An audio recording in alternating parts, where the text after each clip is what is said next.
Ladies and gentlemen, Angus, also known as Scottish Brag here, one half of Team Flawless. Just let you know that we've now got shirts on for sale, the links are in the description below, support the MBL, and the money that we raise is going to go towards making a good prize pool for whoever remains victorious. Hopefully that'll be Team Flawless. Show your support and enjoy the video. Thank you very much.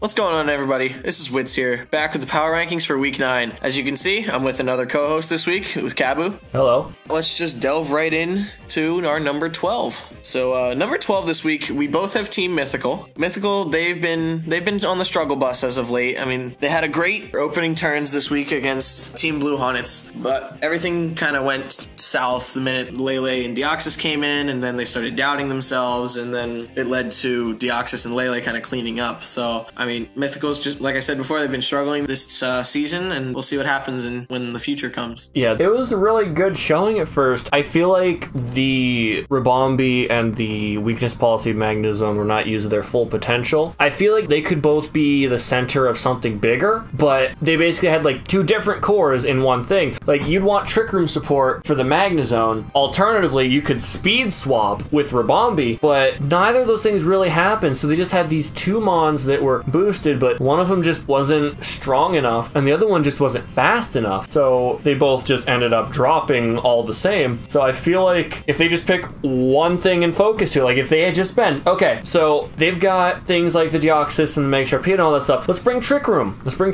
bring Mag, let's bring, you know, slow Mega Metacham, that we can still keep the fake out if we need it, but then otherwise we can just run through and go with that. But instead they have too many ideas going on at once, and they really need to consolidate that, find one thing they want to do. If nothing else, find two things, because a lot of the really good teams have two different strategies, but I don't really think you should bring both your strategies to the same game because there's too much clashing going on. Yeah, I mean, not only that, but they had the wrong Z Crystal on the Garchomp. They had Rockium Z as opposed to Poisonium Z, which would have led to a knockout on Lele from the Garchomp with Z Poison Jab, because the regular one left it with, looked like 6-7%. So if they had the Z Poison Jab, that would have knocked it out, and then the game might have been at least a little bit different in terms of the end game. You just gotta double check again that you have the right Z Crystals on. Always make sure, triple check your teams before you get into the battle. And with that, well, speaking of getting into the battle, we moved up to Team Juice, who didn't have a battle this week. There's nothing to say here because there's nothing that happened here. It was just Juice didn't do much in the way of, you know, communicating, trying to schedule the battle, anything like that. So there's not much we can say. Yeah. That's really it. Yeah. I guess with that, we'll move on to Team Subs. I think that Subs prepped really well this match. They could see the Calm Mind Suicune a mile away, so they brought Roar as a tech on the Raikou, which was really nice. They brought the Rindo Berry on the Seismitoad in case it had HP Grass, which it did, so that was very good planning on their part. They had a bunch of really good things, and then by prepping so much for that Suicune, they kind of just let things like the Celesteela, which was rarely, you know, used efficiently before, and the Comfey, which was seldom brought until last week, and that was it. They just pretty much wiped through the team with that. Arcanine came in a little bit. Mega Garchomp didn't even see the field. I think they just tunnel visioned on, we have to prevent the Suicune from setting up, and then they got, it's like, okay, good, we stopped the Suicune from setting up. Now we've got a +1/+1 Comfey and a +2 Celesteela, and they just didn't have an out for it. Yeah, because I think at that point, either the Roar was dead or they just didn't click it. Yeah, they didn't roar out Comfey the turn it was in, so Comfey got a Calm Mind, and then Priority Draining Kiss the Raikou, which knocked it out. From experience, Comfey at +1 with a Life Orb actually does a little bit of work against teams that don't expect it. It's filthy. If you don't have Bronzong, then you drafted poorly. No, I'm kidding. Alright, so with that, let's move on to our 8 and 9. I have Flawless at 8 and Blue Hornets at 9. You have them flipped. Let's speak about Flawless first. I had them up at 8 because there was a little bit of unfortunate things that happened in the match. So they've had some great plays with reversing the Trick Room, and then the miss happened, and then the crit happened. Yeah, yes, it had a chance to OHKO, but it guaranteed the OHKO because it was a low chance to OHKO. But yeah, a couple things just didn't go their way, and with that, they unfortunately took the L this week. Yeah, I think that Flawless did play very well. The Trick Room reversal was a really nice strategy, and, you know, all of their play all around was pretty good, but I feel like, you know, the power rankings for this week should be, you know, how well the teams did this week. And the thing that just barely pushes them over the edge is the fact that they did lose, albeit, you know, it was because of some unfortunate circumstances, but still, because they lost, I'm just gonna keep them at the 9 spot for this week. All right, so why don't you talk about Blue Hunnets then, since I heard you're such a big fan of them. I thought that Blue Hunnets had a really good showing this week. It was a 3-0 win, so it didn't look like it was that close of a match.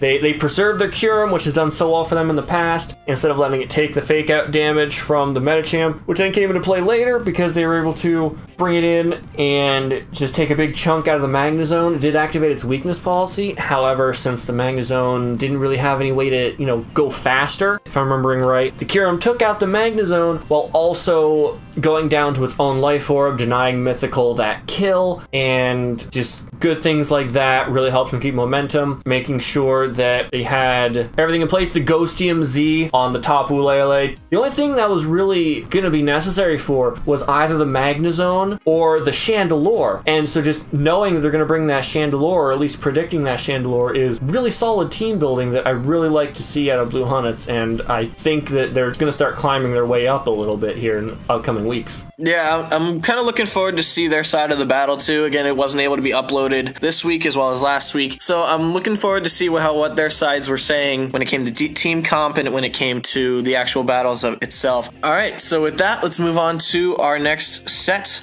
We have at 7 through 4, we have the same teams, just in different spots. Literally, every single team is in a different spot. Let's talk about We Disney first. So We Disney, I have at number 7, you have them at number 6. Even though it's me moving them down, it's not because of they didn't have a battle, it's not because they had the forfeit win. I feel like head-to-head is a big thing for me, and Leaky did beat them. However, We Disney, we weren't able to see how they were able to battle based on the momentum that they had, because they actually had a negative momentum going into this week. They had lost 4 straight, and I would have liked to see how they would have possibly been able to bounce back against Team Juice. They were saying they had a really solid plan, they were looking forward to the match, and then just nothing happened. So with that knowledge in hand, I just would have liked to see how they would have done in the match if it had taken place. The reason that I have kept them where they are is because, as I said before, I focus on how they're doing this week and all that stuff, but that doesn't mean that every other week is completely invalidated. It just matters a little bit less. So I didn't think that We Disney deserved to drop a spot because of this. And while yes, Leaky did win, they also made a couple mistakes that worry me. Not knowing what Hyperspace Fury does week 9 is kind of a big deal. That really just, I heard them say that and I was like,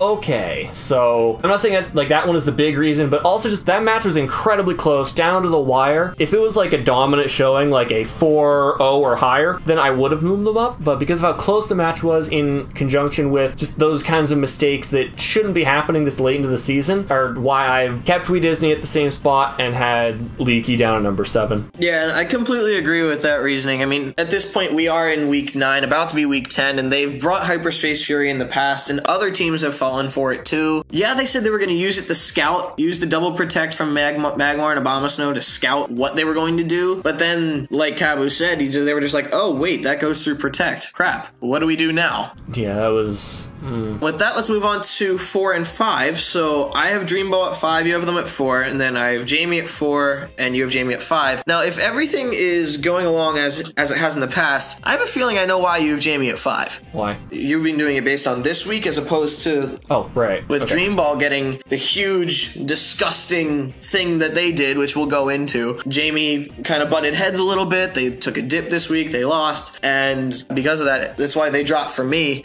Power rankings this week. We're here. We're now. We're not looking that much into the past. It's not that big of a deal as it is right now. You could be really good in the past, and just that doesn't mean you get to be in a high spot now if you're getting 6-0 every week. Team Jamie had a good plan. They had a good team build. They had a lot of good things, but there were a couple mistakes they made that they have said it was because they were tired, and I can understand that. But at the same time, I can't just hear that and be like, okay, I can just write it off, because I can't really do that. That's not really fair to the other competitors. So the things that I noticed were Zermil gets the belly drum off, right? So they immediately start going, okay, we need to work around this. What are we going to do? We have to start sacking Mons. At the end of the game, they send out Dragalge, and you see its moveset. It's got Haze. It's got Haze. Just try clicking Haze, please. Follow me, Blastoise, in Haze. There was that, and then there was the opening turn, which pretty much set the course for the entire battle, where Boyd had the correct play, and nobody listened. Not protecting was very important, because Sandrush doesn't mean anything when Tailwind is up. They cancel each other out, so if you protect, Raichu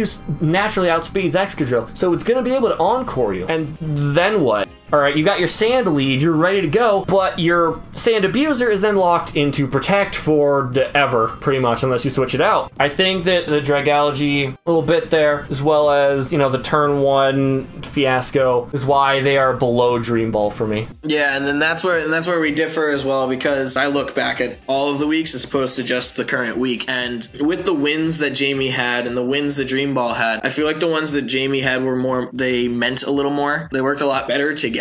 Whereas it seems like a lot of the time it looks like Wolf and Marcus, they're making great plays and they're bringing insane tech. However, a lot of the times they're just downright rude to the opponents in the sense of the Mons. Like they bring almost the same things every week, and yet they're doing absolutely nasty things with them. Like nobody deserves to be on the end of a Marcus and Wolf set. Like everything is just, wow, those sets are just ridiculous, and I don't understand how anybody but them can pull them off. Yeah, this week from them was definitely disgusting. As soon as I saw them lead Finny Drifblim, I knew exactly what was going to happen until the second baton pass came from the Zapdos, and I was like, okay, all right, we're taking it back and just baton passing on every single Mon and just getting every single stat boosted, even if it's not even necessary. Like, I'm sure if they could have Swords Dance baton passed in the Drifblim, they probably would have. So it was disgusting. Yeah, like even when watching the team builder, I was not expecting the psych up from Finny, but it makes complete sense. In that matchup, it makes complete sense. Those sets were just insane. Like, and the fact that we're still able to outspeed things, get those agilities up to pass into a quiet Heatran, because it has to be a quiet Heatran in order to have Eruption, which is a negative speed nature.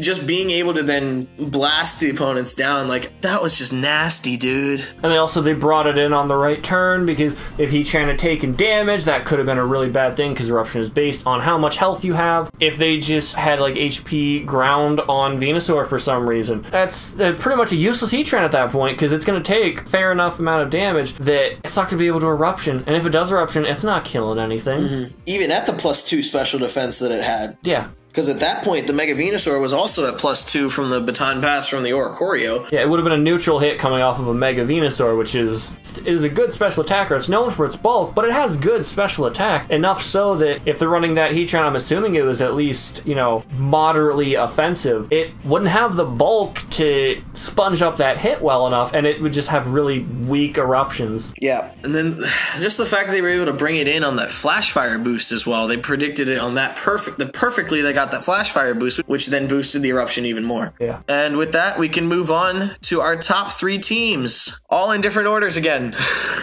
So I have Cyberbaz at 1, Drinking Birds at 2, Not Scald at 3, and you have Not Scald at 1, Cyberbaz at 2, and Drinking Birds at 3. So since Drinking Birds are the closest ones together from the bottom, we'll start with them. So why do you have Drinking Birds at 3? I have Drinking Birds at 3 because while I do believe that they've been the most consistent this season, they have still been playing very well throughout the season, but I just feel like, again, you know, the loss this week compared to the other 2 teams' wins this week means that I gotta drop them down just a little bit down to number 3. They're still in the top 3 because they've been playing fantastic. They haven't dropped because they did bad per se. It's more so that the other teams have just done better this week and just recently in general, so that I think they should move up. Yeah, and like I agree with why you did that, but like they are the most consistent team this season. Yeah, they do have the lowest differential of these top 3 teams, but they are making the smartest plays for them on almost each and every play. And they're taking their time, they're thinking about the moves they want to make, and they're bringing the right sets. However, I did want to dock them on bringing the Drought Ninetales this week, solely for the fact that, yeah, they knew Heatran was a thing, and that thing likes to run, I mean, it can only run Flash Fire, but being able to use that against them, especially when they have a Heatran and then a potential, and yeah, I can't believe I'm about to say this, but a Chlorophyll Tangela, they had other things that could then be used against them with their own Sun. So I do not agree with them bringing Sun this week, because I think Flash Fire definitely would have helped. If you had like an Air Balloon on a Ninetales, Air Balloon with Flash Fire, the Heatran would have been pretty much completely stopped, because the Heatran this week only had Fire moves and Ground moves and then Protect. So unless the Air Balloon got popped, the Heatran would have been walled if it was Flash Fire. Having the Drought being used against them, powering up a Flash Fire boosted +1 Eruption, it just,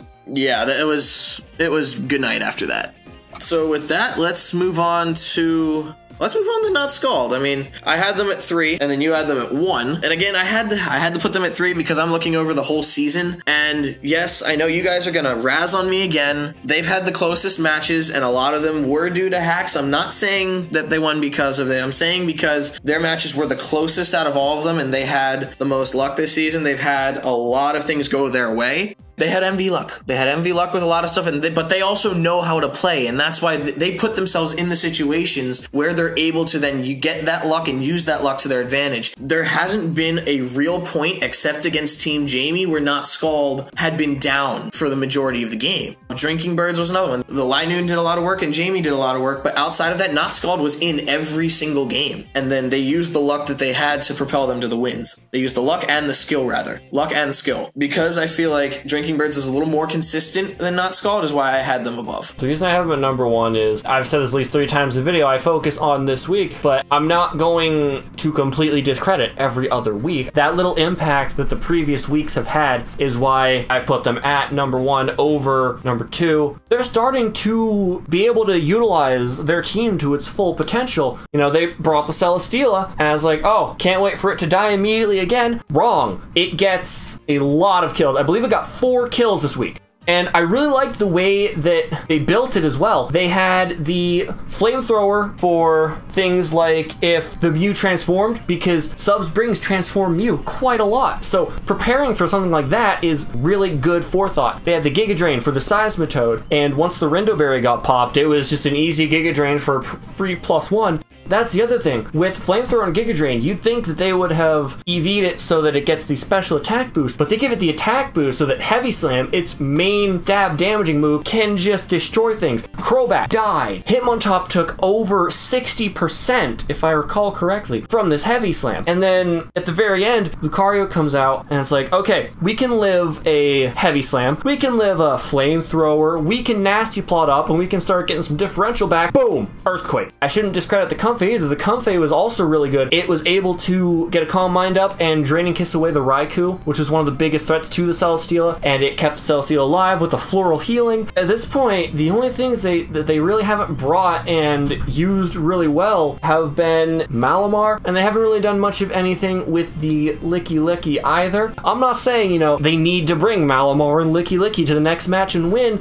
I think they're really starting to use all of their cards to their full potential, all their Mons as best they can. Like, they're playing every card in their hand now instead of focusing on their ace, their queen, and their king. Like, they're playing their 8s and their 7s and all those other cards that nobody really cares about. So they're really just getting in there, and I think that's why they deserve to be number 1 this week. Yeah, I mean, they are using those correctly, and to use your metaphor, they're using the ace, kings, queens, and then they're also using the 8s and 7s, but they're all the same suit. Next thing you know, you got a flush going out there, and it's just melding really well together. With that, let's move on to Cyberbaz, which I have at 1, you have them at 2. Cyberbaz has been on a roll. They've been playing really well as of late, knocking off very, very, very good teams, and they have a lot of momentum coming into the last 2 weeks. They're the top team in the league right now, statistically speaking. I think with the way that they're going, they have a very good chance of staying that way, and that's the reason why I have them at number 1.